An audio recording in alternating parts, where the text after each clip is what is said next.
네, 우리가 지금 방금 읽은 마가복음 8장 29절, 34절은요, 이 마가복음에 있어서 이 심장부예요. 심장부. 가장 핵심을 이루는 것입니다. 그 전에 주님이 이 땅 가운데 왕으로서 하나님 나라를 가져오셨고, 또 그 예수님의 왕됨을 사람들이 인정하고, 제자들이 그 부분의 부름을 받고, 그분의 백성이 되는 과정을 보았죠.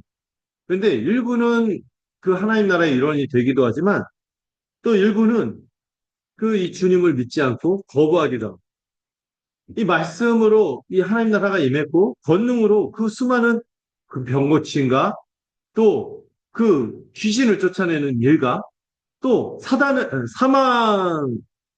사망까지도 정복하는 이 일이 일어나는데도 불구하고 어떤 사람들은 믿지 않아요. 그 가운데 그 사람들이 많이 모여들었지만 그냥 떠나가는 사람들도 있고 신실하게 주님 곁에 머물면서 믿는 사람들, 전혀 믿을 거라고 생각하지 않았던 사람들이 믿기도 하고 이 사람들은 믿고 하나님 나라 백성으로 살겠지 하는 사람들은 안 믿는 이런 일들이 일어나는 거죠. 그 일들의 이유가 뭡니까?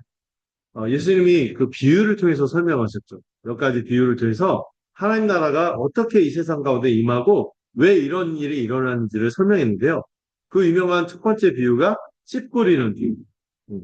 하나님 나라가 씨처럼 이 땅 가운데 뿌려졌고 이 강력하게 뭔가 강압적으로 들어오는 게 아니라 이 씨를 뿌리는 형태로 들어왔어요. 그 씨가 뭐죠? 말씀으로 임하는 형태로 임했기 때문에 이게 거절되기도 하는 거예요. 길가처럼 거절되기도 하고 어떤 사람은 와 좋다 하고 받았는데 그때뿐이 어려움 닥치니까 금방 포기합니다. 어떤 경우가 있습니까? 야 좋다 했는데 아 이것도 좋은데 이것도 좋아 보여. 아 이러다가 이쪽을 더 선택해보고 이런 가시떨기 같은 일들이 생기고 그러나 그 가운데 참된 믿음으로 반응하는 자들은 몇 배? 30배? 60배? 100배라는 풍성한 열매를 맺을 것이다. 지금은 별거 아닌 것 같지만 어마어마한 열매를 맺을 것을 하늘 나라의 역사가 그렇게 나타날 것을 말씀하셨죠. 또 뭐도 말씀하셨죠? 말씀하신 게 아니라 말씀만 한 게 아니라 예수님이 실제로 하나님의 아들이며 만유의 주이심을 굉장한 권능의 시리즈가 쭉 이어지는데 제가 그걸 비속어로 세 가지로 얘기했죠. 닥쳐? 꺼져? 있나? 닥쳐는 뭐예요? 풍랑까지도 자연 만물도 다스리시는 권세. 꺼져. 사단의 권세를 그냥 그 눈빛으로도 지리게 하는 그 군대 귀신마저도 정복하는 그 권세. 그리고 사망까지도 일어나라! 달리다고 하니까 일어나는 이 놀라운 역사들이 이어진 것이죠. 그래서 우리도 왜 굳이 아람어로 썼을까요? 달리다고. 라이브 증거들 생생하게 들으 우리 잠들고 그 걱정과 염려와 두려움 속에서 또 시리 속에서 실망 속에서 살아가는 우리에게 일어나라 이제 좀 깨어나라 하는 음성을 들려주고 싶었던 거죠. 그리고 나서 6장의 내용까지 살펴봤어요. 이 6장부터는 좀 분위기가 달라진 이 길가 같은 사람들 정도가 아니라 이 씨앗처럼 뿌려진 하나님 나라의 역사, 말씀으로 역사하는 것에 대해서 많은 사람들이 배척하고 갈등을 일으키는 장면이 보는데 심지어 누구에게도 배척을 받으셨죠? 가족도 배척을 했는데 고향 사람들까지도 배척을 하는 모습이 나왔죠. 그렇지만 그런 일이 있지만 제자들의 사역을 통하여 우리 이제 주님의 영향력이 감춰지지가 않는 막 드러나니까 그 유대를 다스리던 군봉왕 누구? 헤롯도 두려워합니다. 누구를 떠올리면서 자기가 죽였던 세례 요한을 떠올리면서 두려워하죠. 그러면서 그가 했던 말이 약간 십자가와 부활을 미리 예고하게끔 복선이라고 하죠. 그런 역할을 하지만 그러나 그 헤롯을 등장하면서 세례 요한의 이야기를 하면서 어떤 얘기를 하고자 하는 거예요? 우리 주님도 세례 요한처럼 의인이자 선지자와 같이 고난을 당하고 죽임을 당할 것임을 미리 보여주십니다. 그러나 우리 주님은 부활하시겠죠. 그 가운데에서 이 헤롯의 악함과 대조되는 우리 주님의 참된 목자로서의 면모를 어떤 기적으로 나타내셨죠? 우리가 많이 알려져 있는 오병이어, 오병이어, 오병이어면은 물고기가 몇 마리? 아니죠, 두 마리죠. 이 어니까 이어. 나중에 칠병이어도 있거든요. 물고기는 고정이에요. 두 마리. 떡은 물, 빵은 다섯 개. 또 뒤에서는 일곱 개가 나오는데 어쨌든 이걸 남자만 5천 명이니까 이 수많은 물을 어떻게 먹입니까? 근데 우리가 자꾸 오병이어에 집중한다고 그랬죠. 근데 우리가 어디에 집중해야 된다 했어요? 주님의 손. 축복하고 그 나누시는 우리 주님의 손을 통하여 남김없이 모두가 사람이 남음이 없이 모두가 배불리 먹었고 몇 바구니? 12바구니나 12바구니나 충만하게 넘치는 자기 백성을 다 먹이시는 하나님이심을 왕이심을 보여주셨죠. 그 먹이실 뿐만 아니라 제자들이 그 흥분해갖고 주님이 왕 될 것 같으니까 흥분해갖고 원래 건너가라고 했는데 건너가지 않고 미적대다가 풍랑을 만났잖아요. 근데 그 배 위에서 누구를 보게 됩니까? 무리를 걸으시는 우리 주님 보고 귀신이라고 해요. 바보죠. 왜 그들이 마음이 둔해졌습니까? 그들 가운데 있는 문제가 무엇인지 이거를 좀 심층적으로 다루는 게 7장, 8장 전반부예요. 그러나 주님은 그 제자들에게 뭐라고 외치셨죠? 안심하라, 나니 두려워 마라. 구약에서 하나님이 여호와다 한 것처럼 내가 바로 그 언약의 하나님 하면서 그 제자들에게 믿음을 요구하시죠. 음. 그리고 믿는 자들은 다 주님에게 나와서 손을 대는 자마다 다 어떻게 됐어요? 병이 다 낫는 에피소드로 끝났습니다. 자, 오늘 본문, 오늘 안 다룬 본문들을 직접 7장부터 들어가기 전에 좀 생각해 볼 게 있어요. 이제 예수님이 가져오신 하나님 나라의 통치, 왕으로서 하나님 나라의 통치를 가져오셨는데, 왜 유대교의 옛 질서에 속한 사람들은 못 받아들여요? 예수님을 믿는 데 있어서 장애가 될 뿐만 아니라 구원에 이르게 하지 못하는 것이 무엇인지 이 7장과 8장에서 나오고 있습니다. 그 원인이 밝혀지고 있는 거예요. 그거를 한 네 가지로 얘기할 수 있을 것 같아요. 원래 두 가지인데 뒤에서 나오는 표현이죠. 바리새인의 누룩, 헤롯의 누룩. 바리새인 누룩은 제가 옛날에 한 가지만 얘기했는데 두 가지로 얘기해야 될 것 같아요. 하나는 자기 의고, 하나는 뭐예요? 배타성. 배타성이 뭔지 알죠? 나만 없고 다른 거는 틀려야만 배타성. 자기 의와 그 자기 의에 근거한 배타성. 유대인들이 뭐 때문에 욕을 먹어요? 선민사상이거든. 자기들만 선택받아. 자기들만 옳다. 자기들만 이런 걸 누려야. 이 배타성 때문에 시기와 질투와 배척이 일어나는. 이 자기의와 배타성이 바리새인의 누룩이고 헤롯의 누룩은 뭡니까? 세속적인 욕망입니다. 헤롯은 높은 자리에 있고 그걸 막 흥청망청 즐기기를 원하고 이것을 뺏기는 것에 대한 모도 있어요. 권력을 가진 자가 흥청망청 누리기도 하지만 여러분 권력자와 많은 부한 사람들이 뭐가 많은지 아세요? 무슨 장애가 많은지 아세요? 무슨 장애? 수면 장애. 왜? 이걸 뺏길까 봐. 이걸 유지해야 되니까 이 기득권자들이 특히 그렇다고 해요. 이 뺏길까 봐 그 두려움이 있어요. 이거를 조금만 이렇게 위협하는 게 뭐가 있고 포기해야 되만 상황이 되면 그렇게 인격적이고 교양 있는 척 하던 사람들이요. 그렇게 야수로 변합니다. 우리가 이런 것들을 흔히 보게 되죠. 이 네 가지가 복음을 가로막는 적이죠. 자기 의와 배타성, 또 뭐라고요? 세속적인 욕망과 두려움. 이것이 이 하나님 나라의 통치를 받아들이지 못하게 하는 우리 죄인의 근본적인 그 마음의 문제들을 계속 밝혀주고 있습니다. 자, 그 내용에 있어서 우리가 좀 살펴볼 말씀들이 좀 있어요. 다 읽으면 좋겠는데 나중에 따로 통독을 하시면 좋겠고 중요한 표현들을 좀 같이 읽으면서 그 내용들을 살펴보도록 하겠습니다. 자, 읽어볼까요? 7장 6절, 8절까지 읽어보겠습니다. 시작! 너희 외식하는 자에 대하여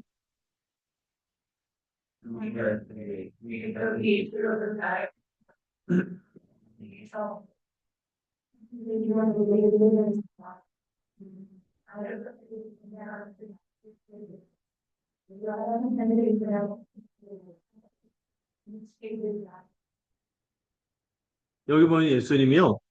이 바리새인들과 율법학자들, 서기관이라고 나오죠. 이들 아주 혹독하게 비판하는데 이들의 문제를 두 글자로 말하고 있어요. 외식. 자기의의 문제가 뭐냐면은, 자기의는 진짜 의롭게 하나요? 의롭게 하지 않기 때문에 의로운 척 해야 되잖아요. 의로운 척 해야 되니까 뭐 할 수밖에 없어요? 외식의 다른 말이 위선이다. 외식할 수밖에 없어요. 왜냐고요? 여기서 얘기하죠. 입술로는 하나님 공경한다고 하지만 마음은 하나님에게 없거든요. 그리고 그렇게 하는 원인이 뭔지 아세요? 사람의 계명. 또 8절에서 뭐라고요? 사람의 전통의 문제를 다루고 있어요. 하나님의 말씀이 있는 그대로 받아들이지 않고요. 사람의 계명과 사람의 전통을 추구하다 보니까 어디에 빠졌어요? 외식에 빠졌고 자기의에 빠진 이들의 문제를 다루고 있습니다. 여기서 다루고 있는 건 특히 장로들의 전통인데요. 이들이 어떤 일이 일어나냐면 예수님하고 제자들이 이렇게 맨날 미우니까 트집을 잡아야 맨날 감시를 했어요. 근데 이들이 밥을 먹을 때 뭘 안 씻어? 손을 안 씻어. 화장실 갔다 와서 반드시 씻어야겠지만 밥 먹기 전에는 뭐 씻어도 되고 안 씻어도 되는데 이게 위생의 문제가 아니에요. 이 사람들은 손 씻는 문제가 뭐냐면 이 종교적인 문제였어요. 이 장로들의 전통이 뭐냐면 우리가 하나님께 정결하게 나아가기 위해서는 우리 마음도 중요하지만 우리 겉으로는 몸도 씻어야 돼. 그래야지 하나님 이쁘게 받을 거야. 근데 이게 하나님이 가르쳐 주신 거예요. 사람의 전통이. 사람의 전통이에요. 어디에 들어가고 어디에 재단에 들어갈 거나 우리 성막 배웠죠. 성소에 들어갈 때는 물두멍으로 씻어야겠죠. 이 마음을 이렇게 하기 위해서 우리 몸으로 이렇게 하는 것도 중요하니까. 근데 일상생활에서는 굳이 그걸 해도 돼, 안 해요? 예, 위생상의 문제 빼고는 안 해도 되는데 그걸 하면은 뭐 할 수 있다? 하나님께 이쁨 받을 수 있고 더 가까이 갈 수 있다. 이런 사람의 전통을 가르쳤던 것 같아요. 물론 잘 씻어야죠. 중요한데 그런 차원이 아닌 거죠. 하나님께 나아가기 위해서 네 몸을 잘 씻어라. 이게 사실 하나님이 의도한 건 아니거든요. 그들의 문제는 뭐예요? 위선이죠. 외식. 마음은 없어. 사람의 계명을 교훈 삼고 하나님을 헛되게 경배한다고 하나님의 계명을 버리고 사람의 전통을 지키고 있다. 이렇게 비판해요. 이들이 사람의 계명을 지키고 사람의 전통을 지키다 보니까 뭐를 버리게 되었어요? 놀랍게도 하나님의 말씀, 하나님의 계명을 버리는 그런 결과가 나타났어요. 우리 아침이다 보니까 우리 피곤한 친구들이 자, 힘을 냅습니다. 자, 특히 어떤 전통이 있었냐면은 이 장로들이 가르친 전통 중에 고르반 전통이라는 게 있어요. 고르반. 포르반. 고르반이라고 하는데 이게 뭐냐면은 하나님께 드린다 이렇게 이게 뭐냐면은 내가 하나님께 드린다 하면서 자기 재산의 일부를 하나님께 나중에 드릴 거. 이거 따로 구분을 해요. 그러면 자기가 돈이 있어. 그 돈이 있는데도 부모가 갑자기 어려움이 생겼어. 공양을 해야 돼. 공경을 해야 돼. 그러면은 어떻게 해야 돼요? 자식된 도리로서 돌봐야 되는데 내 재산의 일부를 하나님께 고르반을 했기 때문에 나는 부모님을 공양할 수 없어. 이딴 식으로 나오는 거예요. 근데 우리 하나님 뭐를 더 중요하게 여겨? 부모 공경. 첫 번째 계명이 뭐예요? 이웃 계명들. 부모 공경이거든요. 더 중요한 부모의 공경의 도리를 저버리는구나. 하나님께 드린다고 하면서. 근데 실제로 하나님께 드린다고 하면서 안 드릴 수도 있었대요. 지 맘대로 쓸 수도 있었고. 그러니까 뭘 핑계로? 부모 공경의 도리를 피하기 위해서 이 하나님의 말씀도 아니에요. 이런 어떤 전통들을 이용해서 그렇게 빠져나가는 이 죄악된 모순을 지적한 것이죠. 그걸 얘기하면서 너희들이 하는 짓들이 다 그렇다. 옛 질서에 속하고 유대교에 속한 모습들이 다 그렇다. 지금도 뭐 안식일 지킨다고 엘리베이터 막 버튼도 못 누르게 하고 막 이런다면서요. 이런 거 하는데 정말 주님 안에서 안식을 누리냐? 하나님이 안식 주시는 분임을 기억하고 그분에게 참 예배하냐? 이거 물어보면은 행동을 하는데 마음은 뭐 어때요? 없는 거예요. 이걸 지적하는 거죠. 근데 이게 다 뭐예요? 하나님의 말씀이 아니라 사람의 계명에 불과함, 전통에 불과함. 그래서 주님이 너희들 안 씻어야 된다고 뭐라고 하는데 문제는 어디에 있는지 알아? 밖에 있는 게 아니야. 어디에 있어? 우리 안에 있는. 모든 음식은 깨끗해. 이제부터요. 전에는 정결례로 해서 못 먹는 음식들이 있었거든요. 근데 예수님이요. 이제 율법의 진정한 의미는 마음을 깨끗하게 하기 위해서, 우리가 깨끗하게 하기 위해서인데, 그거를 마음을 준비하라고 음식을 지정해서 문화적으로 이렇게 한 건데, 이거 이제 필요 없어. 모든 음식은 깨끗해. 다만, 밖에 있는 게 사람을 더럽게 하는 거 아니야. 씻어댄다고 니들이 죄인이 의인이 되냐? 거룩한 사람이 되냐? 이미 너희가 이미 그 죄인. 씻어봐야 소용없어. 밖에 있는 게 더럽게 하는 것이 아니라 안에 있는 게 사람을 더럽게 하는 거야. 그래서 약간 실감나는 예를 쓰죠. 밖에 있는 음식이 더러워서 우리 안에 들어와서 문제를 일으키나요? 밖에 있는 음식은 먹어요. 먹어갖고 소화가 돼요. 어디로 나가? 뒤로 나가. 뒤로 나가면서 더럽게 돼. 안에 있다가 나가니까 더럽게 돼. 뭐가 문제야? 내 안이 문제라는 거죠. 네, 직관적인 예를 들기 위해서 하는 거예요. 결국에는 밖에 더러운 것이 아니라 누가 더러운 거예요? 사람이 더러워서 문제가 나는 거예요. 이미 사람이 죄인이기 때문에 마음에서 나오는 것이 더럽다고 말씀하시는 거죠. 야, 우리의 마음을 지켜야지. 요즘 뭐 마음을 수련하자, 지키자 이러잖아요. 근데 성경은 뭐라고요? 만물보다 제일 부패하고 거짓된 게 뭐라고 해요? 마음이라고 써요. 우리 마음 늘 신승생성이다. 작심삼일, 이신전심이 아니다. 우왕좌왕 왔다 갔다 하잖아요. 네. 그런 게 마음이죠. 음. 무엇이 우리를 진정으로 깨끗하게 할 수 있을까요? 씻어댄다고? 그런 몇 가지 종교 형식 한다고? 여러분, 무엇이 우리를 깨끗하게 할 수 있을까요? 이거 본문에서는 얘기하지 않아요. 주님이 약간 이걸 암시할 뿐이지. 앞에서 정결한 자들, 누가 정결하게 됐죠? 문둥병자가 정결하게 됐어요. 부정한 귀신 들린 자가 그 귀신이 쫓겨나가서 정결하게 됐어요. 누구 덕에? 예수님 덕에. 밖에 있는 거는 우리를 깨끗하게 없으나 우리의 마음이 이미 죄인이라서 내가 이제부터 잘해야지. 아니에요. 이미 죄인이. 그런데 이미 죄인이 우리가 치유받고 깨끗하게 되고 죄사함을 받을 수 있습니까? 주님을 만나요. 주님을 만나고 주님을 믿을 때 죄사함을 받고 그래서 주님을 통하여 뭐를 받게 돼요? 성령으로 깨끗하게 되고 성령 세례를 받을 때 그때야 진정으로 깨끗하게 되는 거야. 이렇게 얘기하시는 거죠. 음. 그러므로 예수님이 아닌 그 이전의 유대교로는 그 누구도 깨끗하게 될 수 없다는 것을 여기서 선언하시고 이해되시죠? 네. 자, 그 다음에 자 유대인들과 대조되는 사람이 등장합니다. 그 이름하여 그 여인의 이름은 안 나와요. 그 여인의 출신만 나와요. 수로보니게.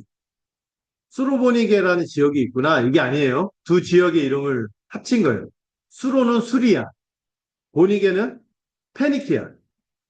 그 세계사에 보면 시리아와 페니키아가 인데 이 두 지역의 이름을 합친 거 보니까 이 여인이 어느 한쪽의 그 순혈, 전통 그 시리아 사람이나 그게 아니라 이 둘이 또 합쳐지는 또 혼혈 사람이구나 한 걸 알 수 있죠. 그나마 이방인인데 혼혈이에요. 혼혈이야. 유대인 전혀 아니에요. 이방인이에요. 그리고 시리아도 그렇고 페니키아도 그렇고 이스라엘에게 어떤 민족들이에요? 어떤 지역이에요? 혐오스럽고 적대적인 국가들이었어요. 특히 페니키아 출신으로 유명한 사람이 누구냐면은 구약에서 판무파탈 가장 그 나쁜 여인으로 일컫는 누구? 영어로 이사벨. 이세벨. 이세벨이 페니키아 출신. 그러니까 상종을 하면 되는 여인? 아닌 거죠. 가장 극혐했던 그 두 지역에 피가 섞여 있는 여인이 왔어요. 그 여인이 와서 뭘 부탁했어요? 그 여인 자체도 더러운 이방인인데 그 딸이 뭐에 걸렸어? 더러운 귀신에 들렸어. 더러운 이방인이 더러운 귀신까지 들렸으니 완전히 이거는 상종하면 안 되는 거죠. 그 여인이 찾아와서 제발 제 딸 좀 살려달라고 애원을 합니다. 근데 주님이요. 그 전에 모습과 달리 냉랭한 모습을 보입니다. 뭐라고 합니까? 냉랭하게 거절하듯이 말해요. 자녀에게 줄 떡을 배들에게 줄 수. 그러면 보통 우리 엄마들은 이렇게 하고 가겠죠. 근데 이 여인이 대단해요. 뭐라고 합니까? 이 여인이 주님에게 겸손하게 엎드려서 믿음으로 뭐라고 구합니까? 주여 올소이다만 걔들도 자녀들의 상에서 떨어진 떡 부스러기를 취합니다. 그 부스러기라도 좀 주세요. 하고 막 이렇게 구하는데 그 구하는 것을 주님이 듣고 그 간구를 들어주십니다. 아마 성경에서 기록된 예수님과 말싸움에서 이긴 유일한 그 똑똑한 사람들도 예수님과 말싸움을 이길 수가 없었는데 예수님이 이 여인을 이길 수가 없네. 야, 졌다. 네 얘기를 들어주고 와서 그 여인을 치유해 주죠. 근데 예수님이 정말로 치유해 주고 싶지 않아서 그랬을까요? 어, 예수님이요. 원래 구원은 원래 하나님이 먼저 처음으로 적용한 건 유대인들이에요. 유대인들이 자기 백성으로 하나의 언약을 맺은 백성에게 우선권을 주는. 근데 이들이 자꾸 안 받아들여. 안 믿어. 지금 장로들의 전통 문제가 나. 자기 백성이 자꾸 말을 안 들으니까 갑자기 의외로 누가 그 은혜를 사모하고 들어와요? 이방인들이 들어오는 상황인 거예요. 이방 지역에서 예수님에게 오히려 그들은 믿음을 갖지 않는데 예수님에게 믿음을 갖고 오니 주님이 그 믿음을 부각시킨 것입니다. 예, 예. 네 믿음으로 그 귀신이 그 믿음으로 그 아이가 나을 것이다. 이렇게 얘기하고 그 아이가 치유되는 내용이라는 거죠. 그 뒤에는요, 이방 지역에서 다시 유대 지역으로 다시 넘어왔어요. 그랬더니 어떤 사람을 만나요? 귀먹고, 예, 말 더듬는 사람을 만나게 됩니다. 아까 그 제가 읽었어야 될 본문인데 제가 미처 보여주기를 못했네요. 너무 마음으로 사람에게 나오는 그것이 더럽다 그 얘기를 했죠. 그리고 지금 스로보니게 여인, 이 유명한 말이죠. 상 아래 개들도 아이들이 먹고 쓰러기를 먹습니다. 이런 얘기를 하는데 지금 무슨 얘기를 하냐면은 이제 말을 못하는 데다가 귀까지 안 들려요. 대안이 있나요? 없죠. 근데 예수님이 이 사람을 치유해 주시는데 독특한 행위를 합니다. 손가락을 양 뒤에 넣어요. 어떻게 하죠? 이렇게 하면 이렇게 했을까?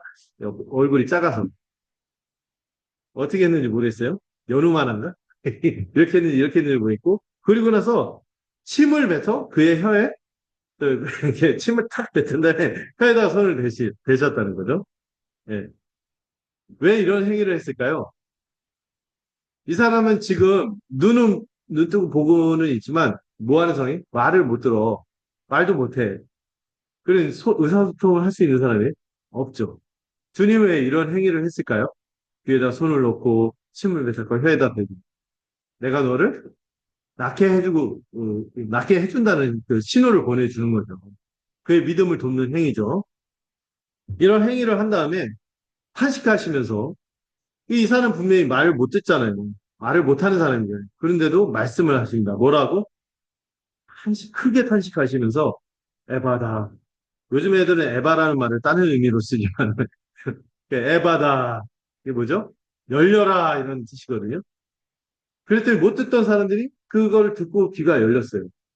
근데 그래서 그의 귀가 열리고 말하기 시작했죠. 근데 여러분 지금 왜 이 이적이 나오는가 의미가 있어요. 예수님이 이 복음서에 보면 이적들이요. 그냥 놀라운 거, 와, 신기한 거 제시하려고 보여준 게 아니라 의도가 있어요. 그 이적들이 영적인 의미가 다 있거든요. 왜 예수님이 탄식하시면서 열려라 했을까요?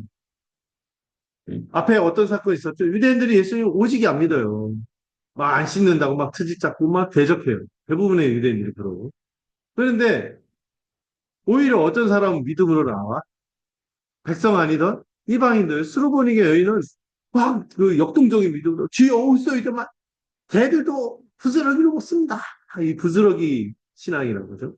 이걸 붙들고 막 진취적으로 믿고 나오는데 속상한 거죠. 자기 백성들 안 믿어. 안 들어. 말도 못해. 고백도 못해. 말도 못해. 이 영적 상황을 탄식하시면서 주님이 에바다. 이렇게 말씀하십니다. 열려라. 열려라.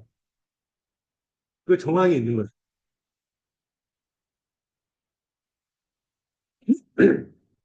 자, 그 다음에 그 유명한 오병이어와 비슷한 이적이 벌어지는데 여기는 칠병이어. 칠병이어니까 물고기 몇 마리? 예, 이제는 안 넘어갔죠. 떡이 일곱 개. 떡이 일곱 개고 물고기 두 마리인데 이 지역은요 어떤 지역? 오병이어까지 하고 자기 백성들 유대인들 그렇게 많이 먹이셨어요. 그런데도 결과가 뭐예요?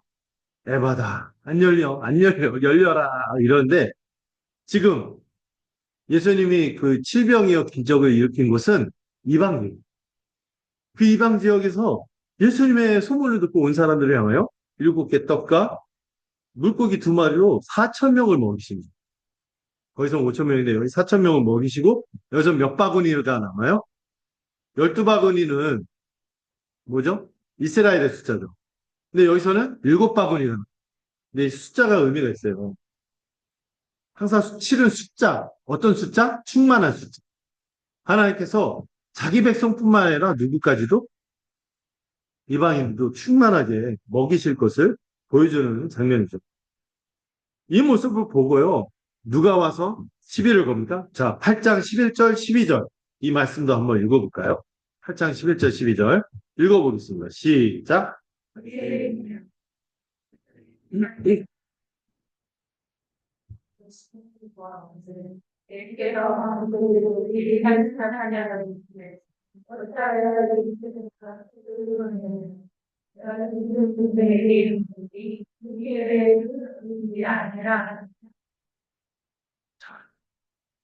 갑자기 바리새인들이 와서 예수님께 뭐를 구합니까?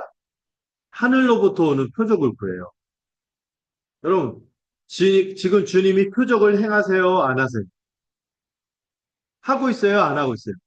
하고 있는데 왜 또 다른 표적을 구할까요? 그거는 하늘로부터 오는 표적이 아닌가요? 이 땅에서 잠시 일어나는 그런 기적, 에피소드인가요? 표적은 보는 목적이 있어요. 뭐를 불러일으키는? 믿도록 하는 증거로서의 기적이거든요. 주님을 믿도록 하는 증거로서의 기적을 또 구하고 있는 거예요. 하늘로부터, 그것도 하늘로부터 오는 표적. 왜? 주님이 그동안 고치시고, 먹이시고, 귀신을 쫓아내고, 죽은 자를 살리는 표적을 인정 못 하겠다는 거예요. 왜? 자기들 코드에 맞는 식으로 주님이 오시지 않았기 때문에. 자기들이 바랬던 메시아의 모습으로 오지 않았기 때문에 그걸 인정하지 않겠다는 거예요. 원래 이 그들이 기대한 메시아는 하늘로부터 오는 표적은 뭐예요? 그동안 말씀과 권능으로 증거했지만 또 다른 표적을 요구하는 거예요. 그들의 입맛에 맞는 메시아가 아니었어요. 그들이 구한 표적은 자기들이 원하는 메시아로서의 표적이에요. 그 표적이 뭔지 아세요? 원래 메시아가 왔으면 어떻게 해야 돼? 구원을 행하고 심판을 행하는데 누구를 구원해? 자기 백성을 구원하고 누구를 심판해야 돼?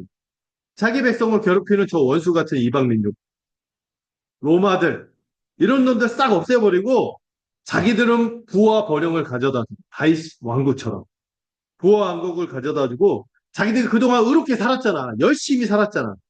그럼 뭐가 있죠? 본전 심리, 보상 심리가 있잖아. 이걸 좀 보상해주는 우뚝 세우고 자기들을 높여 세우는 그런 표적을 원했건만 예수님은 자꾸 다니면서 누구를 만나?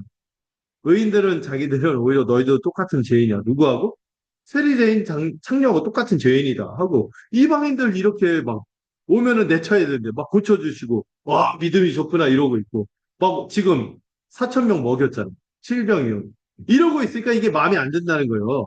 왜 와갖고 저 이방인 것들 저 싹 심판하지 않고 어 이렇게 합니까? 하고 따지는 거예요.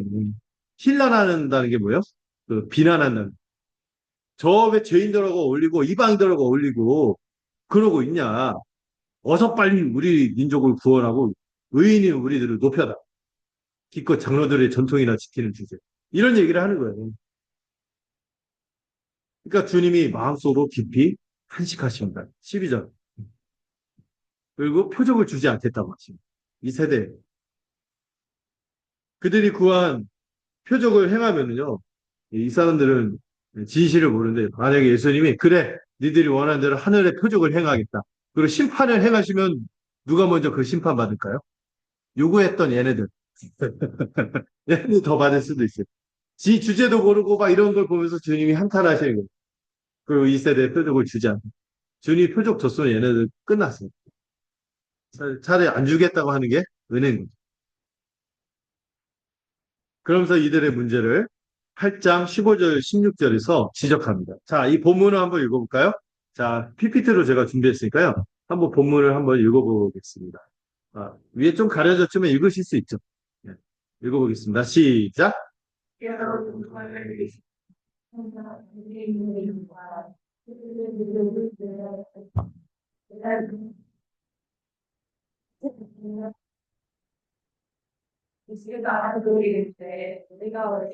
대학교 거냐. 약간 그렇게 되고 나면 이런 주님이요. 이 바리새인들의 에피소드가 있고 나서 그때 마음이 고민이 됐던 것 같아요. 그러니까 제자들한테 갑자기 이 마음에 담아있는 게 툭 나온 거예요. 제자들한테 너희들은 이거 조심해야 된다 하고 그냥 맥락 없이 주님이 탁 얘기한 거예요. 마음에 있었으니까. 뭐죠? 뭘 조심하라고? 바리새인의 누룩과 헤롯의 누룩을 조심해라. 주의해라. 왜? 이것 때문에 온전한 믿음을 갖지 못하거든요. 그랬더니 코미디 같은 일이 벌어지죠. 제자들이 사오정에 뭔 말인지 못 알아듣고 주님 뭐 때문에 누룩 얘기한다고 받아들였어요? 야, 우리가 지금 배 타고 지금 가고 있는데 전에 주님이 일으킨 그 칠병의 기적에서 그떡 일곱 바구니가 넘어왔는데 그거 안 챙겨왔다고 주님이 뭐라고 하시나 이런 거 지금 이렇게 의사소통이 안 될 수 있나? 아, 있잖아요. 이렇게 처음에 복음 얘기할 때 어떤 분들 못 알아들어요. 그러면 저는 이해가 돼요. 제자들도 그래요. 야, 이 바리새인과 헤롯의 누룩을 조심해야 된다 했더니 떡 한 거 갖고 와서 그런 것도 이러고 있는 거죠. 음. 그래서 주님이 속상해 하시는 거예요. 뜻도 알지 못하고 깨닫지 못하고 너의 마음이 둔하냐. 이게 뭐냐면 지식, 깨달음, 마음의 둔함. 이게 다 뭐의 문제예요? 믿음의 문제. 이들조차도 온전한 믿음에 도달하고 있지 않기 때문에 주님이 속상해하는. 음. 또 주님 뭐라 하면은 야 내가 너희들에게 뭘 베풀었어? 어? 뭘 베풀었어? 오병이어때 몇 바구니 남았어? 12바구니 남았습니다. 칠병이어때 몇 바구니 남았어? 7바구니 남았습니다. 이 얘기를 계속해요. 왜죠? 주님에 대한 온전한 믿음을 갖고 있지 않기 때문에 그것 속에서 주님이 참으로 하나님 나라의 왕임을 받아들이고 믿어라. 왜 못 믿냐? 왜 떡에만 왜 집착하고 있어? 이 얘기, 나를 좀 믿어라. 이 얘기를 하는 거죠. 음. 여러분, 이 바리새인의 누룩이 뭐라 했어요? 제가 두 가지를. 이들이 왜 이렇게 믿음이 안 생기죠? 제자들 그렇게 따라다녔는데도 유대인들과 마찬가지로 제자들도 그렇고 왜 이렇게 마음이 둔하고 깨닫지 못하고 알지 못합니까? 뭐 때문에? 지금 예수님 얘기한 경고함. 바리새인의 누룩과 헤롯의 누룩 때문에. 바리새인 누룩은 뭐라고 했어요? 제가 두 가지 얘기해요. 자기 의와 배타성. 자기 의로 교만한 거예요. 자기 의로 가득 차면은 주님의 은혜가 필요해요? 안 필요해요? 안 필요해요. 내가 충분히 잘 사는데 도 자기 의로 교만하니 그 은혜를 거절할 수밖에 없는 거죠. 그리고 자기 의로 교만한 사람의 또 다른 특징이 뭐예요? 배타성입니다. 뭐예요? 다른 사람을 배척하는 거예요. 나보다 잘났어? 에이, 나보다 못났어? 에이, 이러면서 멸시하거나 업수 여기거나 시기하는 것이. 이게 자기의 문제예요. 바리새인의 누룩의 문제. 헤롯의 누룩도 믿음에 들어가지 못하게 합니다. 세속적인 탐욕으로 가득해 있기 때문에 이걸 누리는데 급급해서 안주하기를 원해요. 변화를 원합니까? 헌신을 원합니까? 안주만 원하는 거예요. 이거를 또한 빼앗길까봐 두려워할 수밖에 없죠. 그리고 빼앗기는 것에 대해서 어떻게 반응해요? 제사장들이 그랬던 것처럼 적대적으로 주님이 오시면은 질서가 바뀌니까 내가 이동안 잘 먹고 잘 살았는데 주님이 메시아 되면 어떤 변화가 올지 몰라. 내 기득권 뺏길지도 몰라. 그래서 주님을 가장 지독하게 대적했던 게 사두개인과 제사장들. 헤롯의 누룩이죠. 여기에 빠졌기 때문인 것이죠. 여러분, 자기의와 배타성, 그리고 뭐라 했어요? 세속적인 탐욕과 두려움은 복음을 포기하게 만들어요. 복음을 거절하게 만들어요. 복음을 가볍게 여기게 만들어요. 우리 신앙생활에 있어서 우리가 싸워야 될 부분입니다. 여러분, 여기에 빠지면은 하나님 나라의 복이 무엇인지 깨닫지 못해요. 믿음의 경주를 멈춰버려요. 그리고 마땅히 감당해야 될 사명을 포기하고 버리게 만듭니다. 이거를 주님이 너무나 중요하기 때문에 십자가 지시기 전에 제자들에게 교훈하기에 앞서서 이 두 가지를 경고하신 거죠. 뭐라고요? 바리새인의 누룩과 헤롯의 누룩입니다. 자, 그리고 나서 갑자기 중요한 그 단락이 27절부터 시작이 될 텐데, 8장 27절부터 시작이 될 텐데, 그 전에 굉장히 의미심장한 이적이 일어나. 자, 8장 23절부터 25절까지 한번 읽어볼까요? 자, 제가 또 준비했죠? 자, 읽어보겠습니다. 시작.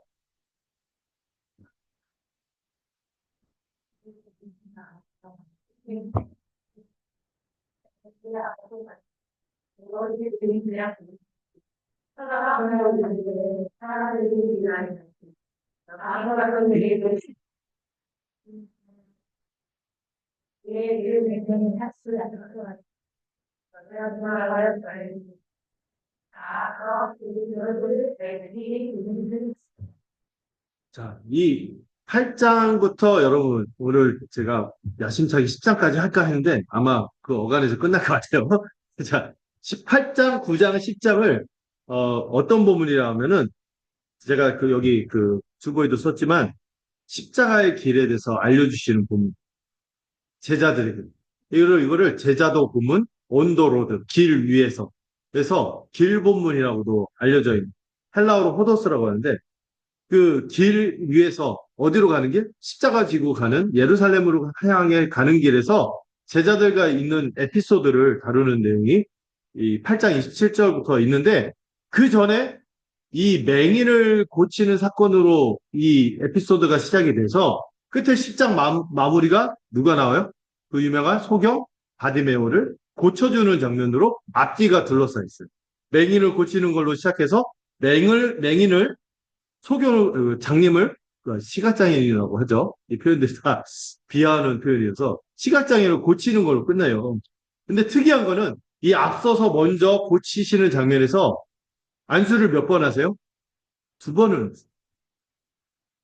여러분, 여기 보면 처음 안수하고 났더니 이 맹인이 사람들이 나무처럼 보이면서 어림풋하게 보여요. 근데 두 번째 안수할 때는 어떻게 됐어요? 주목하여 보더니 모든 것을 밝히 보게 됐어요. 여러분, 이 시각장애인의 상태와 누구의 상태가 겹쳐집니까? 바리새인들은 아예 눈뜰 생각도 없고. 누구? 제자들의 상태. 어디에 빠져있는? 바리새인의 누룩과 헤롯의 누룩에 빠져 있어서 벗어나지 못하는 그들의 상태를 보여주는 거예요. 한 번 안수할 때는 이들이 뭔 말인지 못 알아들어요.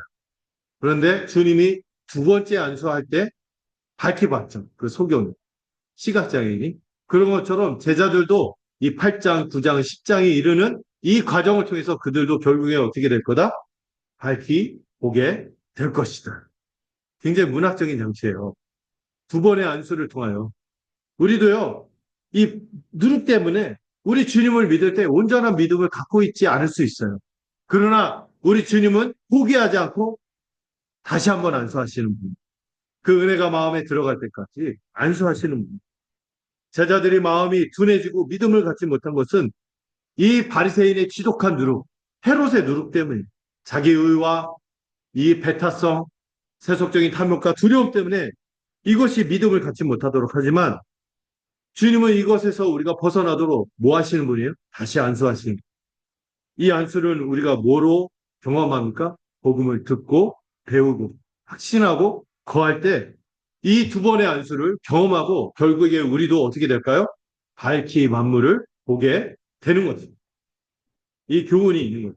이 이적들이 그냥 있는 게 아니죠. 이 앞뒤 사건과 어우러지면서 교훈을 주는 거거든요. 이거를 이제 고급적인 표현으로 샌드위치 기법이라. 샌드위치. 예. 여러분 서베이 보면은 빵도 중요하죠. 그 안에 들어가는 게 중요하죠. 이 어우러지면서 맛을 내는. 자, 이제 드디어 제자도 본문으로 오늘 아까 읽었던 본문이죠. 오늘 주제입니다. 자, 다시 한번 여러분 읽어주시겠어요? 아까 나눠서 읽었는데 이건 한꺼번에 읽어주세요. 8장 29절과 34절. 읽겠습니다. 시작.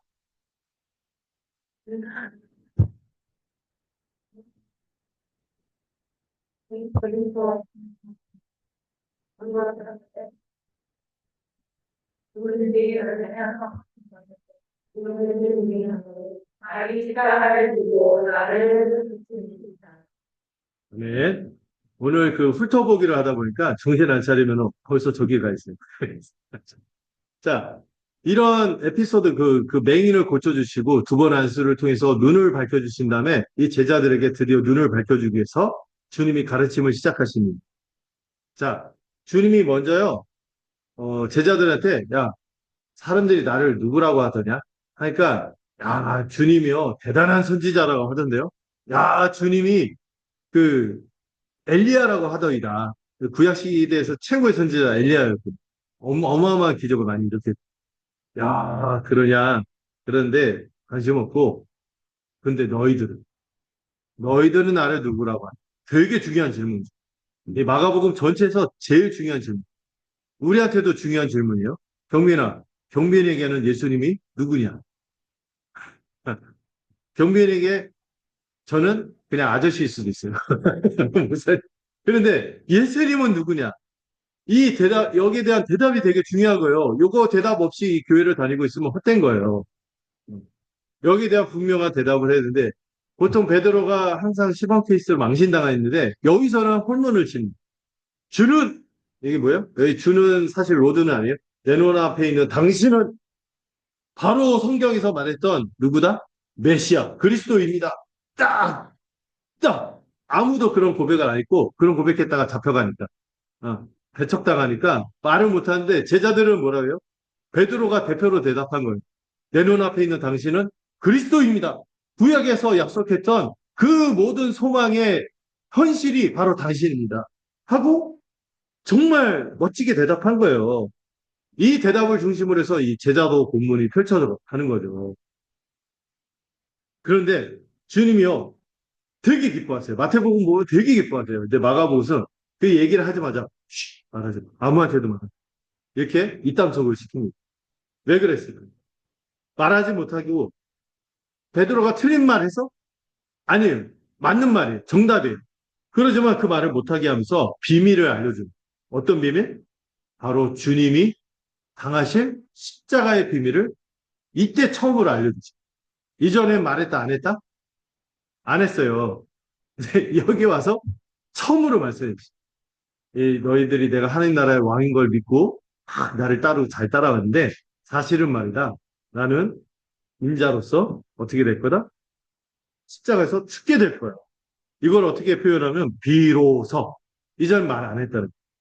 주님이 당할 십자가의 죽음, 고난에 대해서 말씀해 주십니다. 자, 오늘 이 본문을 살짝 여기 보시면은 인자가 많은 고난을 받고 장로들과 대제사장들과 서기관들에게 버림받아 죽임을 당하고 모두 얘기하세요. 사흘 만에 살아나야 할 것을 가르쳐 주셨어요. 십자가만 가르쳐 주신 게 아니에요. 부활도 세트로 같이 알려줬어요.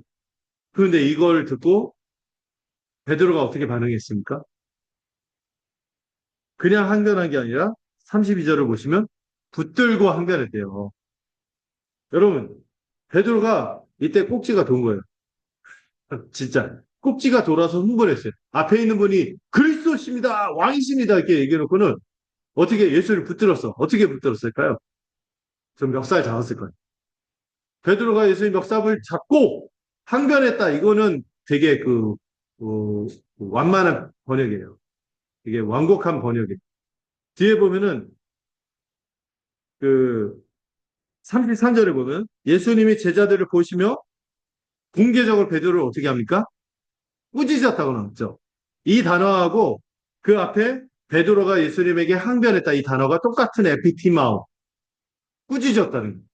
누가 먼저 꾸짖은 거예요? 베드로가 예수님을 꾸짖은 거예요. 방금 앞에서 예수님 왕이십니다. 납작 엎드리고 막 이래놓고는 와 달려들어갖고 멱살 잡고 예수님을 꾸짖은 거예요. 갑자기 이렇게 조울증도 따로 없지. 갑자기 사람이 바뀌니까.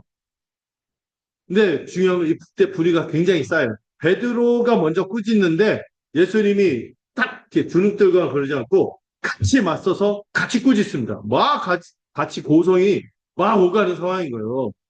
여러분 지금 편안하게 이게 본문을 보고 있는데 이 상황 가면 되게 불편한 거예요. 아, 빨리 딴 데 가고 싶다. 불편한 자리인 거예요. 굉장히 첨예하게 갈등이 벌어지고 있어요. 주님 뭐라고까지 말합니까? 여러분 사람 대놓고 이 마귀 새끼야 이러기 쉽지 않잖아요. 근데 예수 베드로한테 사치나 내 뒤로 물러가라. 막 이렇게 얘기합니다. 왜냐하면 베드로의 문제가 아니라 이거 베드로 배후에서 사탄이 뭐를 거부하도록 십자가의 길을 거부하도록 합니다. 그리고 네가 이거 베드로의 문제를 지적하죠. 뭐를 생각하지 않는다? 하나님의 일을 생각하지 않고 사람의 일을 생각한다고 말합니다. 어떤 것이 하나님의 일입니까? 여러분, 사람의 일이 뭡니까? 예수님을 믿어서 하늘 나라의 복락을 누리겠다. 영광만 누리겠다. 난 구원만 받겠다. 영생만 받겠다. 이게 뭐예요? 사람의 생각이고 사람의 일인가? 하나님의 일은 뭡니까? 바로 34절이에요. 누구든지 나를 믿고 영생을 얻기 위해서, 구원을 얻기 위해서 나를 따라오려거든 뭐 해야 된다? 자기를 부인하고 자기 십자가를 지고 나를 따를 것이다. 주님을 믿고 따르고자 한다면 반드시 자기를 부인하고 자기 십자가를 지고 따르라고 말씀하시죠. 그리고 뒤에서 뭐라고 하십니까? 주님과 나와 복음을 위하여 자기 목숨을 잃는 자. 그런 사람만이 구원을 얻을 수 있다. 그리고 마지막 날 주님이 심판하러 오실 때 나와 나의 복음을 부끄러워하지 않는 자는 나도 그를 부끄러워하지 않을 것인데 나와 복음을 부끄러워하면 나도 그를 부끄러워. 이렇게 경고하십니다. 주님은 물러서지 않고 이것이 구원의 길이라고 말합니다. 여러분 예수님에 대한 신앙 고백이 있나요?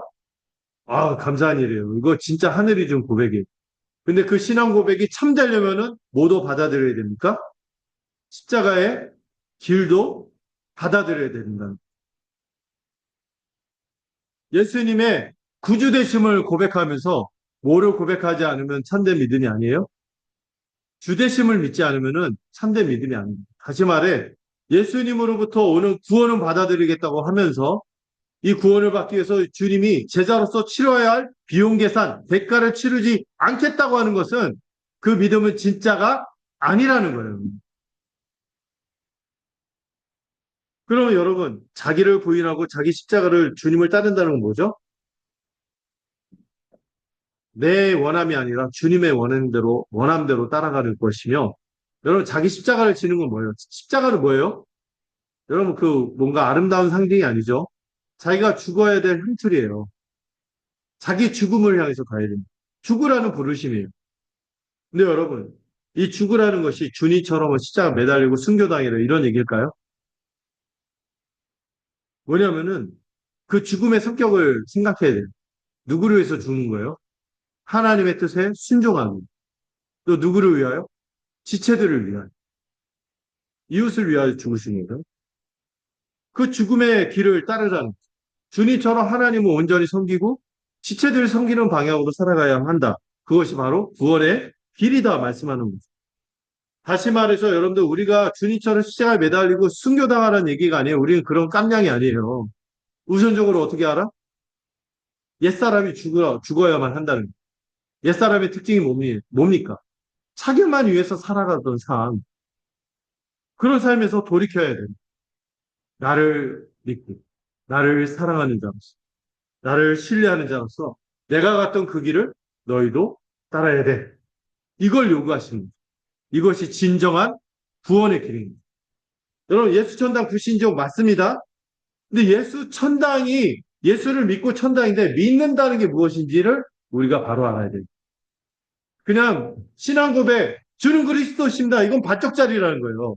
뭐도 따라와야 된다는 거예요? 믿었다면은 주님을 왕으로 고백한다는 거잖아요. 그러면 내가 백성이잖아요. 그분의 뜻을 따라야지. 주님을 스승이라고 고백하면 그분의 가르침을 배워야지. 배우지도 않고 따르지도 않으면서 무슨 믿음이 있다고 합니까? 그럴 수는 없다는 거죠. 전문 용어로 날로 먹을 수 없다는 것입니다. 대가가 있는 거죠. 그런데 여러분, 그 대가를 통해서 우리가 얻는 게 뭐예요? 어마어마한 것이기 때문에 우리는 이것이 아깝지 않은 거예요. 진주 하나 얻기 위해서 다 버리는 것처럼. 값비싼 보화를 발견해서 이거 다 얻기 위해서 다른 것들은 가치가 없구나. 이게 더 진짜구나 하는 마음으로 주님을 따르는 거죠. 이거죠. 간단히 설명하려고 했는데 제가 흥분해서 더 들어갔어요. 근데 무슨 의미인지 알겠죠? 이게 되게 중요한 시점에 이 말씀이 주어져요. 그리고 나서요. 이 제자들이 잔뜩 쫄았어요. 갑자기 주님이 이런 말씀 왜 하시는? 왜 제자들이 이렇게 분노하고 격렬하게 반응했는지 아세요? 여전히 그들의 마음에 뭐가 있어? 바리새인의 누룩, 헤롯의 누룩입니다. 특히 여기서 작동되는 건 뭐예요? 주님 따라갔더니 떡고물만 먹을 줄 알았더니 영광만 있을 줄 알았는데 생각지도 않게 십자가가 있다. 또 주님이 영광만 갈 줄 알았는데 죽는데 이게 좀 실망도 되는데 근데 이게 주님의 죽음이 아니라 누구의 죽음으로도 이어져? 내 죽음이라는 거야.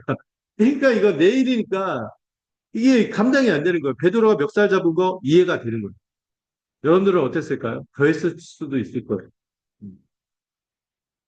근데 이렇게 해서 동요하는 제자들을 향해서 주님이 그들의 믿음을 위해서 이런 말씀하십니다. 9장 1절에 너희 중에 어떤 사람들은 죽기 전에 하나님 나라가 권능으로 임하는 것을 죽기 전에 볼 것이다. 이런 말씀을 하세요.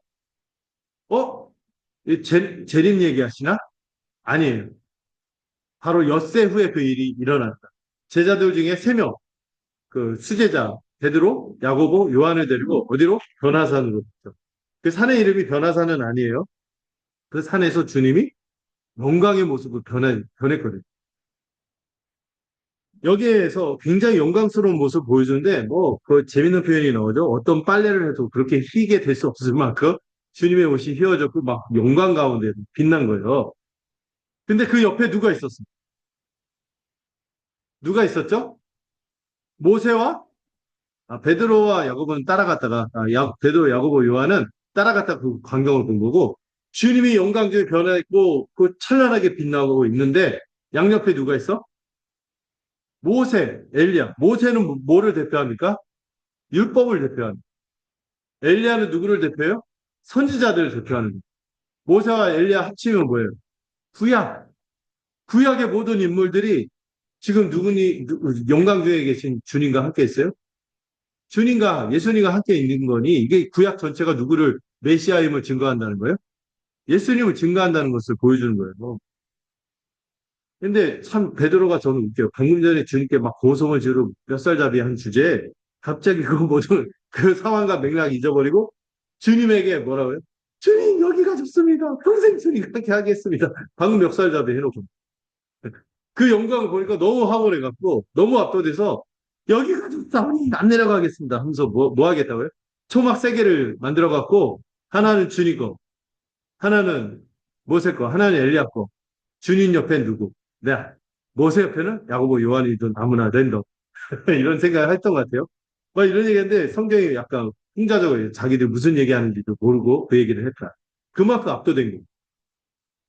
근데 거기서 끝난 게 아니에요. 하늘에서 서라운드 입체 THX 사운드로 음성이 들렸는데 뭐라고요? 내 사랑하는 아들이 너희는 그의 말을 들어라. 주님의 말씀이 뭡니까? 주님을 그리스도로 믿을 뿐만 아니라 그분이 가셨던 길을 따라야지 그 영광을 맛볼 수 있다는 것을 하늘에서도 증거한 거예요. 누가 증거한 거예요? 구약에서도 증거해, 하늘에서도 증거해요. 그리고 나서 주님은 나중에 이 가장 주님의 사역의 핵심이 뭐죠? 십자가와 부활의 사건이 있기까지 지금 이 변화산에서 일어난 일을 아무에게도 말하지 말라고 제자들에게 입단속을 시키죠. 그리고 제자들은 그렇게 했는데도 불구하고 주님이 전에 뭐에 대해서 가르쳐 주셨어요? 부활에 대해서 가르쳐 주셨는데 이 부활은요, 여러분, 이 부활이 일어나기 전까지는요, 사람들이 이 부활이 머리에 안 들어와. 전혀 생각하지 않은 일이었습니다. 여러분, 우리가 21세기에 계엄이 일어날 때 어떻게 생각이라도 했겠어요? 그런 것처럼, 이거 비교가 안 되죠? 이 부활도 정말 일어난다고 생각을 못 했던 거예요. 그러니까 제자들이 이걸 이해하지 못하고 믿지 못해요. 그래서 주님이 세례 요한도 구약의 예언처럼 엘리야로 왔지만 그도 고난을 당하고 멸시를 당합니다. 그리고 그 얘기를 하면서 주님도 이제 곧바로 얼마 머지않아 십자가에서 죽으실 것을 암시하십니다. 자, 산 아래에 내려왔더니 어떤 일이 벌어졌어요? 그 장에서 제자들과 율법학자들이 무리가 둘러싼 가운데 서로 피 튀기게 말싸움하고 있는, 논쟁을 하고 있는 거예요. 왜 논쟁이 벌어졌냐면은 귀신 들린 아들을 둔 어떤 아버지가 이 아이가 완전히 만신창이가 됐으니까 예수님에 찾아서 고쳐달라고 했더니 예수님 지금 부재 중이야.